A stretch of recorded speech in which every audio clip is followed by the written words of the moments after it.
رسول اللہ صلی اللہ علیہ وآلہ وسلم کی پیاری پیاری حدیث مبارکہ۔ Make sure you like and subscribe to my channel for more hadiths.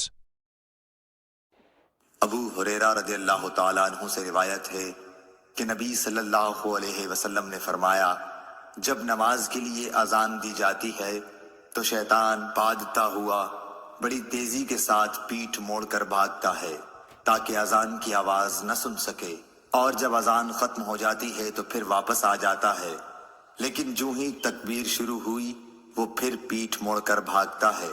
جب تکبیر بھی ختم ہو جاتی ہے تو شیطان دوبارہ آ جاتا ہے اور نمازی کے دل میں وسوسے ڈالتا ہے، کہتا ہے کہ فلاں بات یاد کر، فلاں بات یاد کر۔ ان باتوں کی شیطان یاد دہانی کراتا ہے جن کا اسے خیال بھی نہ تھا، اور اس طرح اس شخص کو یہ بھی یاد نہیں رہتا کہ اس نے کتنی رکعتیں پڑھی ہیں۔ صحیح بخاری حدیث نمبر 608۔ اللہ تعالیٰ اس کے چہرے کو روشن کرے جو حدیث مبارکہ سن کر آگے پہنچائے۔